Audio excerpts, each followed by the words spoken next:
are fine. Yeah, the fire burns on, battling over the borders we've drawn, having mighty vengeance till both sides are gone. Oh, hate cannot wash out the darkness and bombs, only love can do that as the fire burns on. Is our fragility so hard for them to see? Launching the rockets horizontally, not to the cosmos in which we belong. One day we hope, but the fire burns on. Back and forth it goes, the throes of this prose, the wars that arose in the land of Moses. It froze us, frozen in a stalemate. We're off the rails, mate. Yo, leave your hate at the gate. So many confident doctrines, all of them believe in the future is best in their hands, defending their land, thinking there's a grand plan. Peace before it even began. No, borders are invaded and the guns are shot to become the momentary masters of a fraction of a dot. The planet keeps turning, our species keeps learning, and the world keeps on burning. We're yearning as the fire burns on, raising the oceans and melting the ice, smoking and choking the air on the rise, burning the trees as we realize when's it gonna get us all as the fire burns on. Regardless of religion, race, ethnicity, don't matter your nation or ideology, rich or in poverty, gender identity, all sexualities, time goes on. This will come to an end someday. Our cosmos will wither away. Do we kill us on Earth out of fear, or do we die in the cosmos after trillions of years? Look at the world from a million miles away. One single blue marble for people to stay alive, to stay alive, to stay alive as the fire burns on. Everybody hug each other tonight. You never forced me into the light, but you hold me in the darkness when the world was so heartless. Can't keep us apart, cause I love you regardless. Together we'll extinguish the fire with peace and pride. The hate will expire, no lies, to light up the world with our tireless cries. One love unfurled to strengthen our ties. Side by side we will make it someday, paving the way for a beautiful place. No evil plan, no plot, no scripture. Take a look at the big picture. Look again at that dot. That's here, that's home. That's everyone you've ever loved and everyone you know. That's every religion and every decision, every relation, a nation and mission, every loving relationship, every ship that's ever sailed on the ocean trip, every ocean and every notion, every shogun and president, every emperor, peasant and resident, every single prime minister, sinister limiter, living on the perimeters, every native culture in the world and every visitor, every single military leader, every finder and keeper, revolutionary speaker, every visionary preacher, every moral, every teacher, every single living creature, all lived there on that tiny dot, helping us to see what it takes to ignite, fighting the war to stop the war and the fight. We are the generation who'll bring in the light. We'll do what's right. We'll do what's right. My belt, but to unzip the flag of my pants because I'm full of the fuzzy peach and lavender macarons you bought me because your parents don't know how much your lunch costs. Not $30, but $13.10. Full of facts about words that you info dump on me saying you're going to hear this even if you don't want to. The thing is, I always want to. Full of your wonderful laughter. You'd laugh, and if I could bottle it up and get drunk on the sound every night, I would. It terrifies me. Not the fact of being full, but that I can keep taking it all in without feeling my belt is going to break. Unlike when you have too much food, you make me feel weightless. Like the owl, whose special interest that you've newly acquired. Full of, for the first time in forever. Feeling smart with computers when you ask me if I add photos onto your note-taking app. Full of happiness when you teach me about consent when you ask me for a hug. Full of fries which you let me have even though I didn't go with you to get them. Full of you teaching me I don't have to wear a belt anymore. Now when I feel full, I'll just unzip the flag of my pants. Broken glass on a beach. You and me, broken glass, a wooded path we walk at sunset. Or used to at least. You were a moth drawn to a flame, he holds the lit match. You left me here. You left me here. Pick the petals, find the answer. Who goes, who stays, who left who. Thinking in the dark, whose fault is it now? Taylor Swift said it's nice to have a friend, but if you won't text me anymore, Dear reader, burn all the piles, desert all your past lives. I will, so go to the flame, I will be okay. You and me are broken glass being washed away. It's a Friday night, and I'm a burden to all of my friends. My friends say that they love me, but that's hard to believe when every birthday I am lesser than the others. The others who care so much about each other, but not as much for me. Because if caring for me was easy, they could show me. Tell me in the ways that I tell them, through kindness, affection, through paying attention. They could tell it to me in quiet conversations, with kinder intentions. But that's hard, and it's too much. I'm too much. I pull away, pull down my glow-in-the-dark stars, and try not to leave behind the sticky residue on their old stucco ceilings. I can't ever get it all. I can't, and I'm damn near a panic attack. Nothing I say can ever make them love me more. It's a Friday night, and I am a burden to all of my friends. I'm having those thoughts again.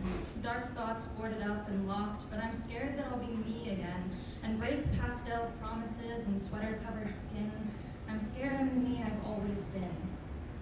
But I put it away, save all those thoughts for another day, and I hope that when they say they love me, that maybe someday they will mean it. And so instead of falling, of bleeding, or of screaming, catastrophizing and bleeding, I sit in a shower that burns my skin and hope I can abstain from old medicines. And I think of the ways that I'm useful to them. I am the walls on which they place their interests, their trinkets, their self-definitions, quietly present, blank and distant. I am the boards on a sinking ship, waterlogged and bending, while everyone prays they can walk on me, walk steady, just a little while longer. And I am the way they laugh to each other and the easy silence that follows, and I am a friend in no ways that matter. It's a Friday night, and I am a burden to all of my friends. I watch through tears as they confirm all my fears and push me towards knives and towards pens, but I am a poet, or I try to be. And I turn from the pain, and I bleed only ink, like pages and pages of lines that I weep sing softer to me than old melodies. And I will pick myself back up again, with or without coin-toss friends.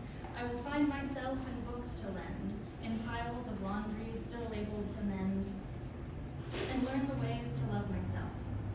Because in days or months or years, when this good thing will come to an end, when I am inevitably on my own again, I will be the only friend that I can come to. So I will warp the boards of my sinking ship, and against myself I'll lash and strip my body of everything I thought we'd be, and lead my passengers to waters that are safe from me.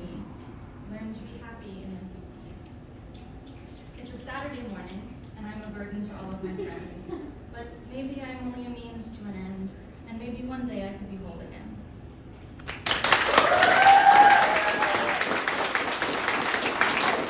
I'm going to give a quick trigger warning for death and grief. The novels I have written have all been about a grief I barely recognized I was carrying. I don't know if it was the 3-day late phone call that said he would never be making up with me, or the 3 a.m. call that just said they actually did it this time, or the 3 p.m. call that just said she's gone. 3 p.m. feels like a really shitty time to die. And I am the other end, crying on the bathroom floor, no one knows, pink nose, clinging to our stories before I forget our prose, forget your face, forget your voice, forget what we promised to be as my chest caves in. So I write grief into my novels, write character deaths off page, have stories we aren't privy to because I wasn't there for their last moments, I was the after. I can't rewrite their stories, I can't even give them a better ending. No matter how many words I have inside me, I'll never have theirs. I can't make the world remember them, but I can find the way I feel, bleed the memory onto the page, let the world ache in my grief. How does this keep happening? I live my life one death at a time, breaking it into before you and after you, and the grief was small, and when it got bigger, I break my year into birthdays and memorials and trying to survive from one to the next. We were 12, and 15, and 19, and 23, and somehow the cut was just as deep in a young life that was supposed to have more time. It was always, I should be getting out there this summer. I think I'll be better. We should go for a beer that will never get got. Stories don't have to have an ending. We could just let them go, but they should get their ending to bring us and them home. And this poem doesn't have a good ending because they never will. That's the end of the poem. So I've written 10 microfiction haikus about a giant baby that took over Vancouver Island. So, here we go. Oh, and trigger warning. Apocalypse and implied death. Good Lord, please help us. A baby just crushed my house. They don't believe me. I hear it outside. I fear for my family. Its steps break the ground. Our city is doomed. What kind of hellspawn is it? Nothing can stop it. I can only await my inevitable death. It comes for us all. Quite an odd feeling. It makes me a believer. The baby will come. An infernal child, an infant with no remorse. Who would have seen it? No glimmer of hope. Trying to hide is futile. We can't defeat it. No God can help me. We cannot seem to harm it. My life ends tonight. We cannot escape. Our island is our prison. We can only pray. It frightens us all. Our last sunset together, the child will take us.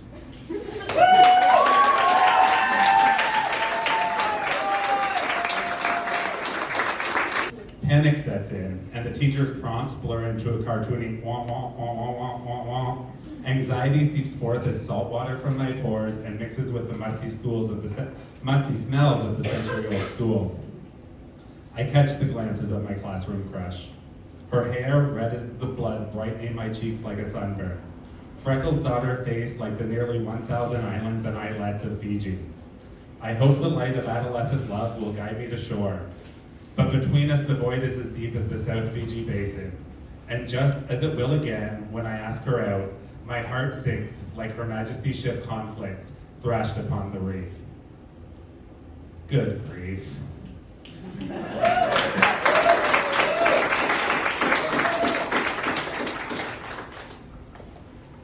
Ooh, I have run out. This one's called The Lord's Prayer.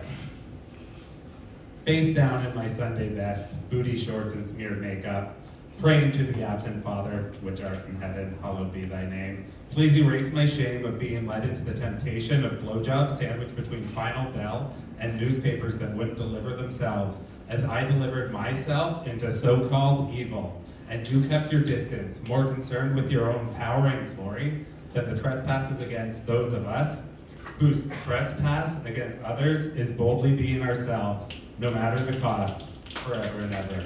Amen.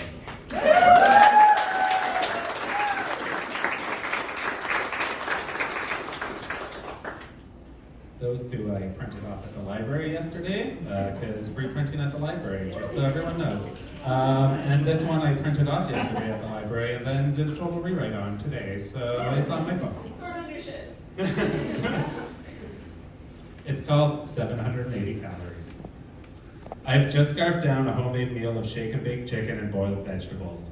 Grandma implores me to take seconds, as if earlier I had engorged myself on homemade chocolate chip cookies and peanut butter balls. As if earlier her eyes didn't pass down on me as they do on the scale before she commented on my widening waistline. I am in the strip mall Weight Watchers. Beside me is my mother and many others sitting on fold-out chairs under unflattering fluorescent lighting. I am witnessing my mom's weigh-in, witnessing her to learn to calculate the precise number of points she needs to banish her blubber before she poses for a boastful beauty shot. I am in the grade school gymnasium where I proudly proclaim that I'm going to be in the Santa Claus parade. The PE teacher, whose name promulgates his pride, hurls a dodgeball mark, "Oh, are you Santa Claus?" that hits me right in the gut, knocks me to the track and field where I try the 12-minute mile. I'm in my brand new yellow Reebok shirt. My unathletic body is no match for the too small sports attire. Taunts of, "Hey, school bus," stick to me like processed peanut butter on the roof of my mouth. I try to melt away the shame on a dreary diet. Breakfast of Kellogg's All-Brand Bar and carton chocolate breakfast shake, 230 calories. Lunch of bagged salad, half a can of tuna. Kraft fat-free ranch and an added croutoni crunch of bran buds, 215 calories. Dinner of sea lunch but served with a side of salivating over my mom's caker cooking chicken casserole. A concoction containing cheddar cheese, cream of mushroom soup, and mayonnaise. After, as a snack, I eat air pop popcorn with spray butter, 120 calories. I supplement the diet-induced deficit of calories at the gym. All cardio save for ab workouts as I seek a six-pack. As my waistline withers away, the compliments are served on a platter.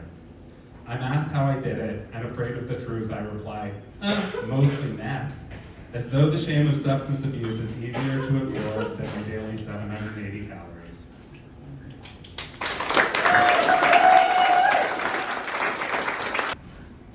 What the heart wants to say.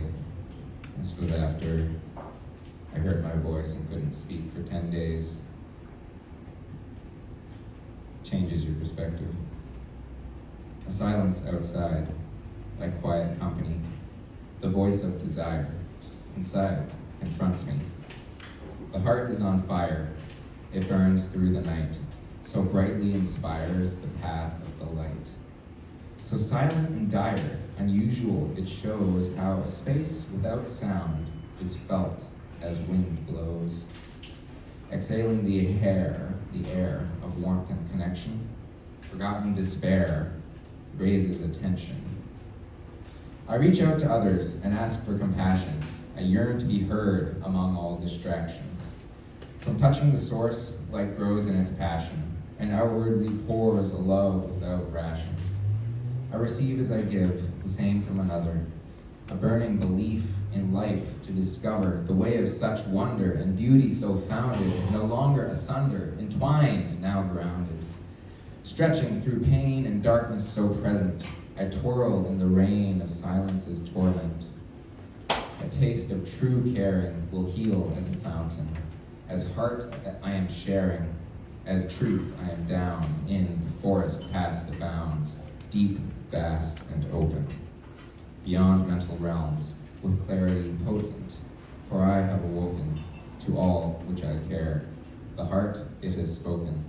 It says, I am here. It says, I am here.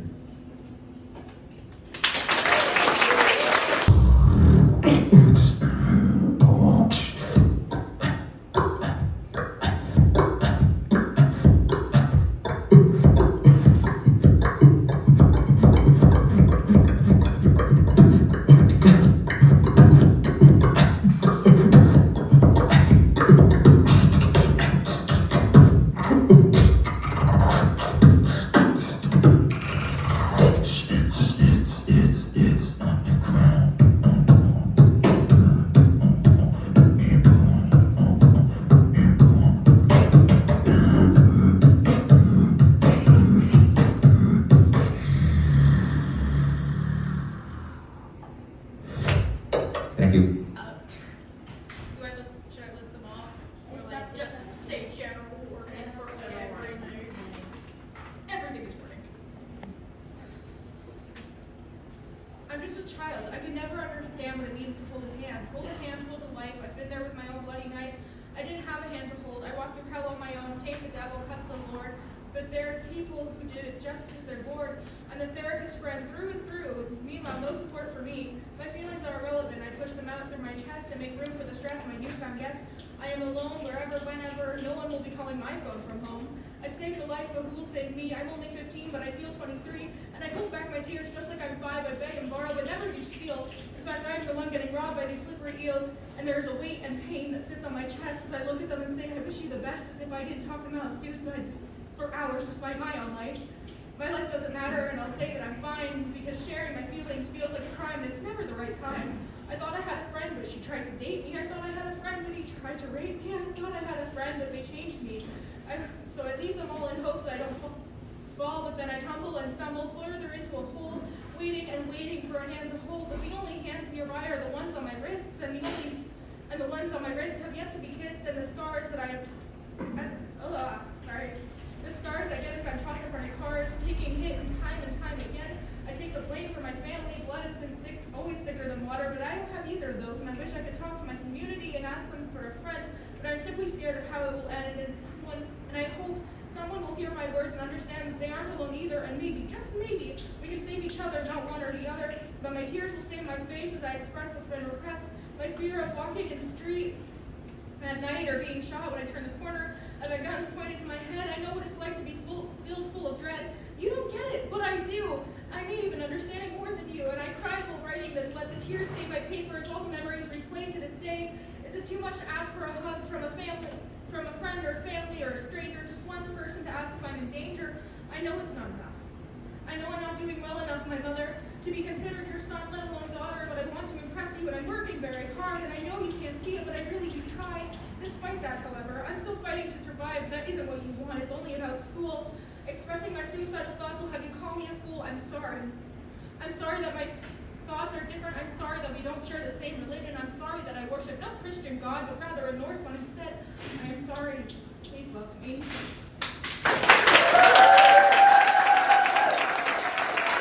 I have 2 poems up tonight. They're twins, which is pretty hip and mod of me, I think. Whatever that means. Okay, so yeah, I just wrote these like sitting here. Did not come prepared, but it's fine. Eyes closed, head first, can't lose. Also, my first time here. Right then, here we go. This one's called King George. Doing double time down by the rocks with you. I'll take the night shift so you can think about the girl you like so much more than me. We can play hangman to keep me guessing, but when you wrap your hands around my throat and stick your tongue down it, it wasn't hard to guess I wasn't the only one who's hanging. I'm sorry, you don't like when I talk about that, do you? The stuff that's wrong with me. It reminds you I'm a person too. It's too permanent for a guy who's scared of commitment. I know the way your hand shakes so you can't write. I don't mind you're a special boy. You're special to me. So if your hand shakes, you can type it out. Human geography, world wars, all the reason you're so much smarter than me. Don't stop, I'm almost there. Talk about the stock market and flawed America and all the holes you pretend you fill. I didn't even need you to love me, but I could have bartered a little more for what I got. You know you gotta pony up if you wanna ride. Because I gave you my love, I gave you my hand and let you bend it backwards until my fingers cracked, let you push it up under my chin. Look down at that big nose you hated, tell me, darling, it's just the way you like it. So if you find me back on that beach, wrap your hands around my neck again. You left me when I was dying, but I'll let you fuck me one last time. This time, leave me dead. All right.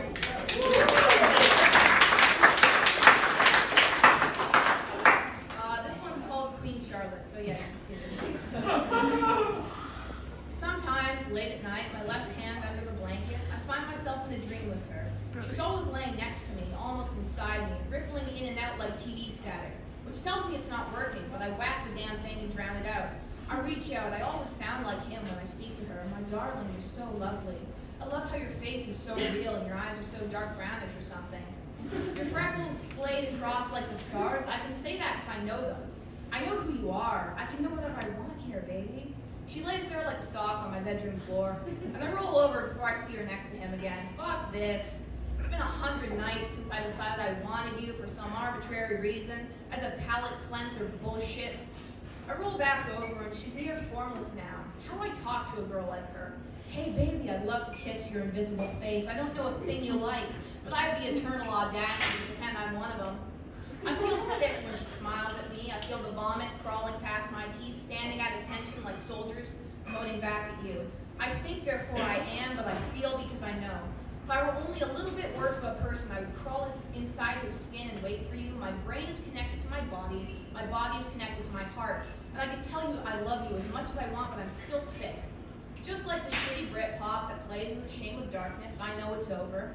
I'm awake, and I'll see you when I see you. I ought to be sedated, don't you think?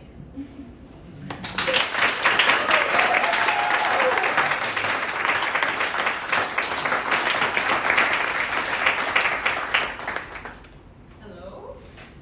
It is also my first time here. Poems, and they're not that long, so don't worry about it. So the first one I have is called Busyness. Busyness chases me. It haunts haunts me like a 21st century ghost, too insecure to move on to the next world, following me tirelessly to the cities and the woods. Does it not realize I don't want it? I'll have to exorcise this ghost before it possesses me.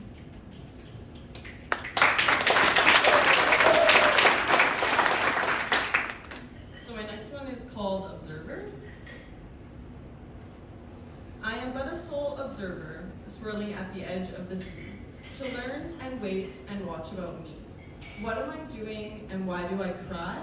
To see the world this way and wondering why.